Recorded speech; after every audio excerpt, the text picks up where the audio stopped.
In the opening stage of the Fifth Shinobi War, the Allies suffered a significant setback on the Western Front. The Grass Kingdom, through a surprise attack and brilliant tactical execution, temporarily neutralized the Rock Village as a fighting force. However, this success was short-lived, as reinforcements from the Rock started to gather in the capital. To the astonishment of his generals, Kawaki Senju, King of the Grass, ordered the redeployment of a sizable portion of his army to face the Allied forces on the Eastern Front. Instead of pressing the advantage and attempting to capture the hidden stone village, Kawaki prioritized stabilizing his forces in the east, where they faced the three largest enemy armies, primarily composed of Leaf and Cloud Shinobi. This sudden shift was a key part of his strategic plan, relying on the element of surprise to outmaneuver the Allies.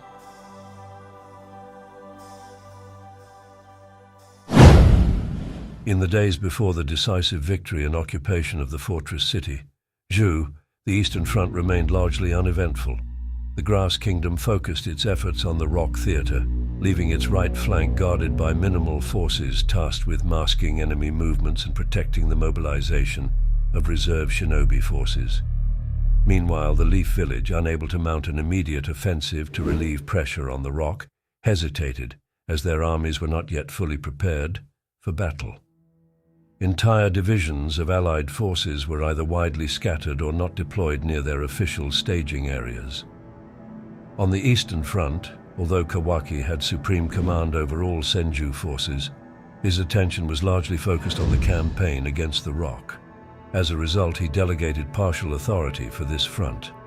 The defensive line in the west relied heavily on the diversionary tactics of Army Detachment Nasanmaru, commanded by one of the Grass Kingdom's most esteemed leaders, Marshal Nasanmaru. His formation included a strong central corps and a smaller force on the flank.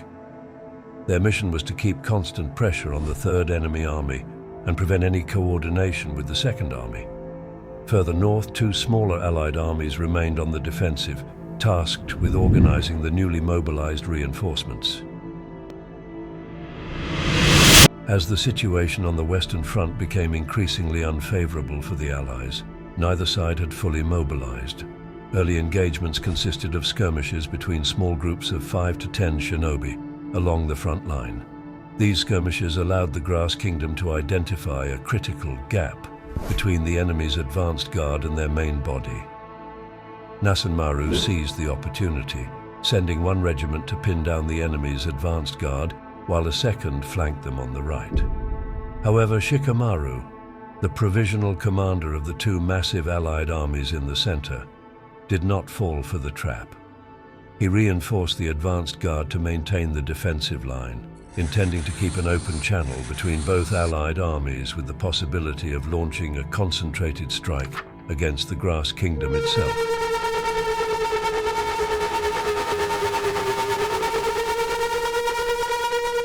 As time passed, both sides were engaged in a lengthy and complex mobilization effort. Shinobis were called to service and organized into army formations, preparing for battle.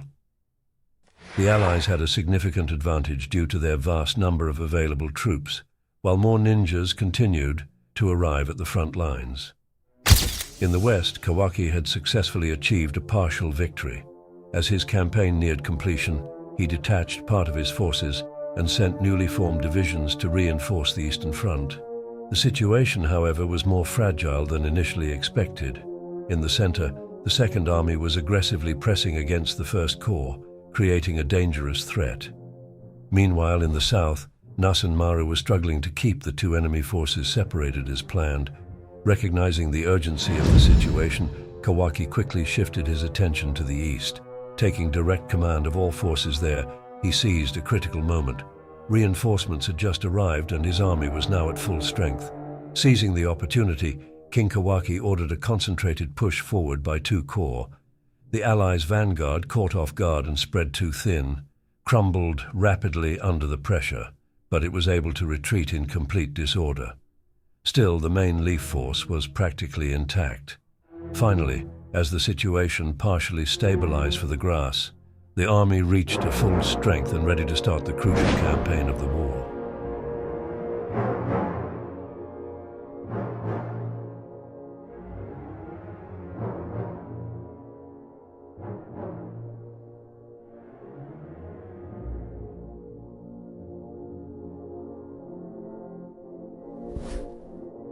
Before the war even began, the original plan for the campaign was centered on a decisive strike through the middle. The main force would rush the center to pin down the Leaf's Second Army, while Army Detachment Nasenmaru would squeeze his secondary force between the two enemy concentrations and eventually encircle the Second Army. The ultimate goal was to neutralize the Second Army, which was defending a crucial strategic position. Capturing this position would enable outflanking maneuvers either to the north or south, but the success of the overall strategy hinged on Marshal Nasenmaru completing his tasks, pinning down the Third Army and maintaining a gap between the enemy forces to prevent their coordination, while surrounding the Second Army.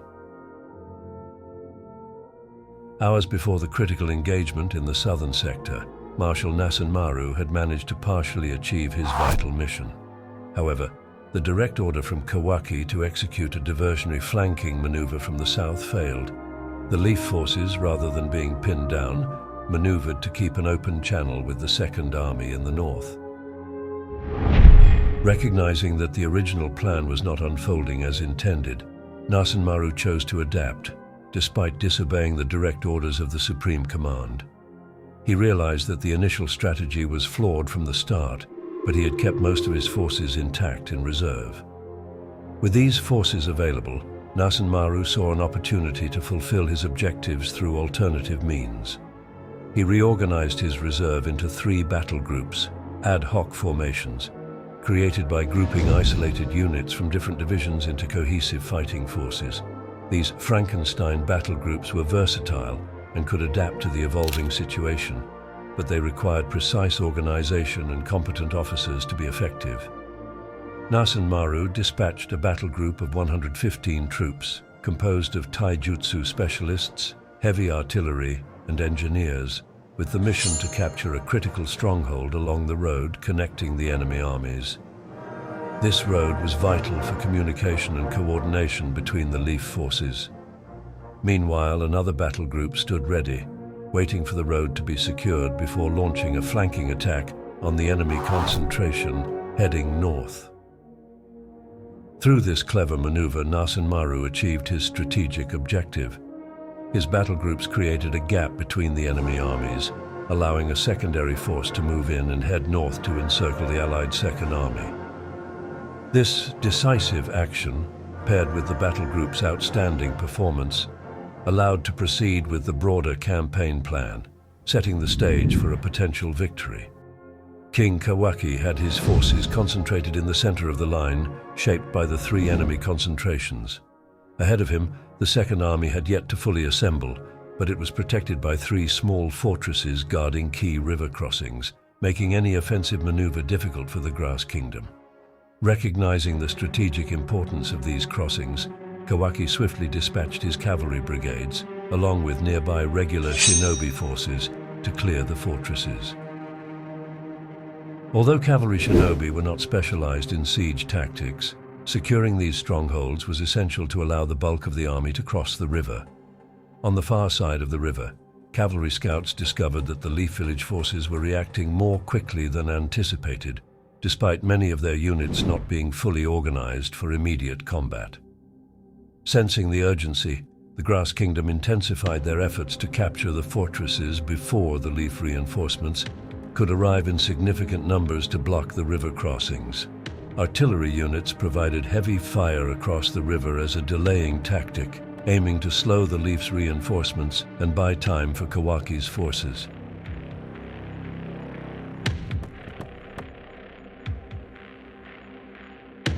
The fortresses continued to hold strong, and despite the cavalry brigade's efforts, even with artillery support, they could not delay the advancing Leaf forces for much longer. Fortunately, 2 of the fortresses eventually fell. The First Corps used their summoning units to overrun one stronghold, while the Third Corps employed a deadly combination of lightning and water ninjutsu to decimate the entrenched enemy shinobi in the other. With these 2 key points secured, the entire Grass Army began crossing the river and quickly engaged the incoming Leaf reinforcements. The battle that followed was a fierce head-on confrontation. One side aimed to push the enemy back against the river, while the other sought to gain enough ground to comfortably deploy their forces. Kawaki, however, recognized that continuing to push forward would lead to unnecessary casualties. Instead, he shifted his focus to the third and final fortress, which the Grass Kingdom valued as the key to securing victory. Determined to capture it, Kawaki personally led the assault, accompanied by his elite bodyguard of 20 shinobi. His mastery of wood style, combined with the exceptional skill of his guards, bolstered the First Corps as they besieged and swiftly conquered the stronghold. With the third fortress in their hands, Kawaki's forces gained a critical advantage in the battle. The battle dragged into a sluggish stalemate as both armies deployed more and more troops to stabilize their lines. However, this was a game in which the Grass Kingdom could not compete, as they were vastly outnumbered. Kawaki had also given strict orders for his commanders to keep a sizable reserve out of combat, making it even harder to hold ground. Sensing this advantage, the Leaf forces began to push forward. Anxious, Kawaki was pressured by his generals and marshals, who urged him to deploy the reserve. Yet he held firm, gambling that his strategic plan would pay off in the end.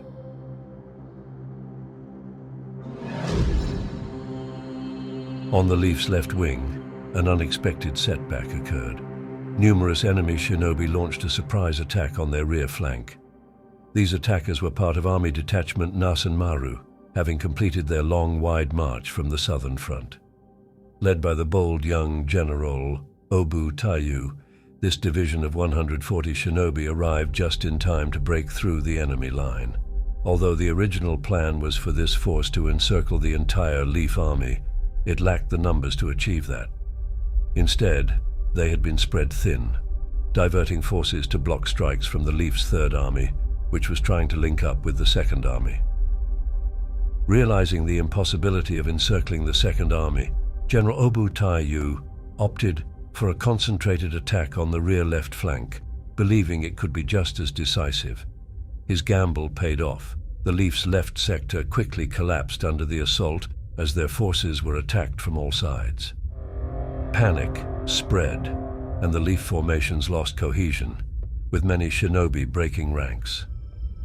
Seizing the opportunity, Kawaki ordered the remainder of the Third Corps to strike forward at full force, aiming to envelop the rest of the enemy line and deliver the final blow. Within minutes, what had been the Second Leaf Army devolved into a disorganized mob, fleeing in panic. Though there were still pockets of resistance, the relentless pressure from the Grass Army on all fronts became too overwhelming for the Leaf forces to withstand. The battle concluded with a decisive and crushing victory for the Grass Kingdom. Kawaki's calculated strategy, despite the pressure to commit reserves prematurely, had paid off brilliantly. By the end of the engagement, the Second Leaf Army was annihilated, with most of its forces either killed, captured, or scattered beyond hope of regrouping. This victory not only marked the destruction of a key enemy force, but also positioned the Grass Kingdom to seize control of the strategic initiative in the wider war.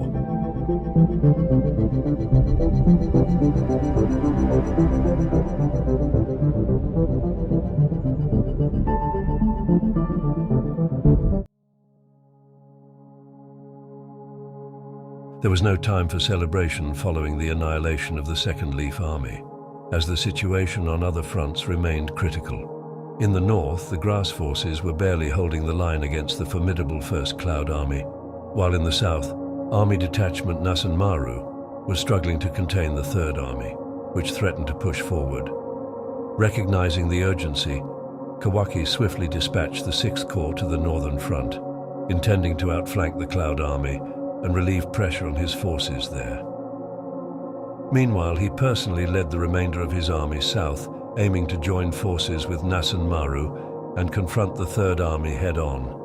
With both fronts in precarious positions, Kawaki's rapid maneuvers and bold leadership were essential to maintaining the Grass Kingdom's hard-fought momentum. The weight of the war hung in the balance, and once again, Kawaki's strategic genius would be put to the ultimate test. His ability to anticipate enemy movements, make bold decisions under pressure, and command with precision had already led the Grass Kingdom to a stunning victory. Now, with his forces on the brink of another fierce clash, The question remained. Could Kawaki turn the tides once more and crush the remaining enemy forces? The upcoming battle would be a defining moment, not just for Kawaki's legacy, but for the future of the entire war.